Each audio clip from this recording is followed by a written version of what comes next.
Hello, Ryan here, aka Mac, and welcome. Today I am finally going to take a look at all of the features and deliverables that had work kicking off in the months of October, November and December.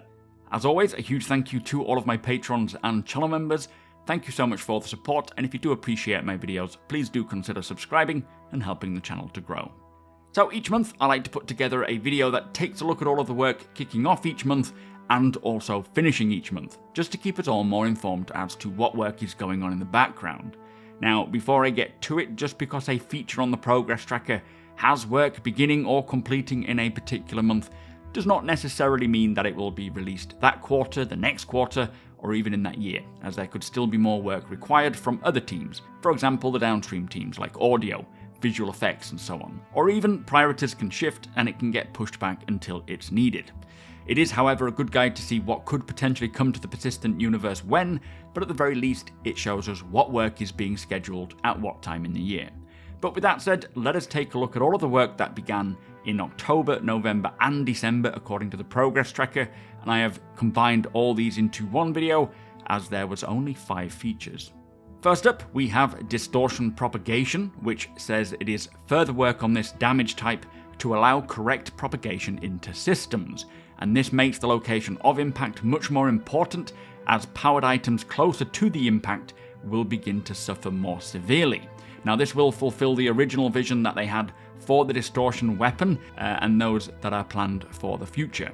So basically this will be pushing that distortion damage to where they want it to be and making it work with the resource system, so ensuring that the items and components react accordingly when the distortion weapon hits the appropriate area, making that component malfunction or temporarily fail. So a great weapon for any bounty hunter, especially when trying to capture their bounty rather than kill them, as this will allow you to disable certain systems on a ship, disabling it rather than destroying it.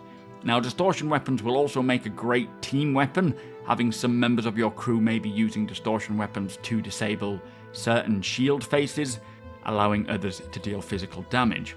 Now this new damage type, the distortion damage type, is one of many types, like we have disarray, incendiary and plasma also on the way, each with their unique strengths and weaknesses, and when all of this is combined with the physical damage and breakability system, it is going to be quite a big change. Anyway, the Distortion Propagation had 29 weeks work from the vehicle features team and both the weapon content and features team, which kicked off in early December and comes to an end late June.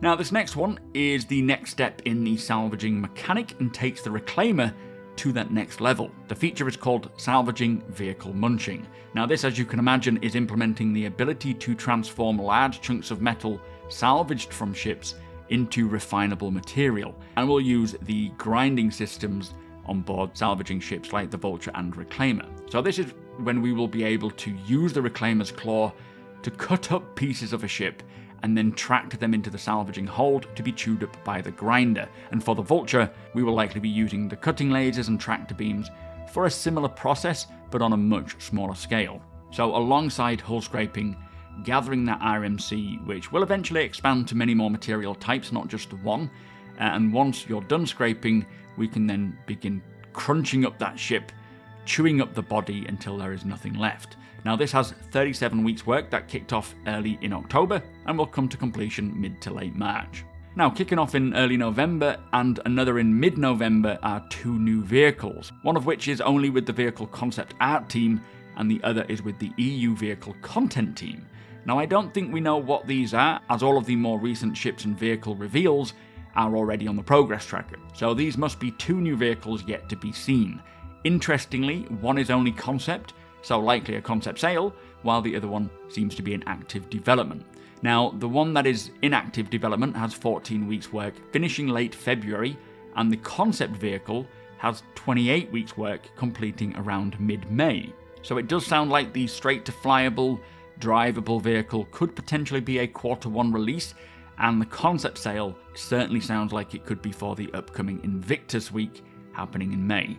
Do let me know what sort of ships and vehicles you think these are, and on that note, do let me know what ships and vehicles you would like to see, but hopefully we'll get a little snippet sooner or later. So the final feature that had work kicking off in the month of December, and also finishing in the month of December, is a Squadron 42 deliverable called Chapter 28. Now, of course, we have no idea what Chapter 28 involves, as Squadron 42 is kept very secret. But this chapter, which appears to be the last chapter, only had 2 weeks' work that, as stated, both kicked off and completed in December.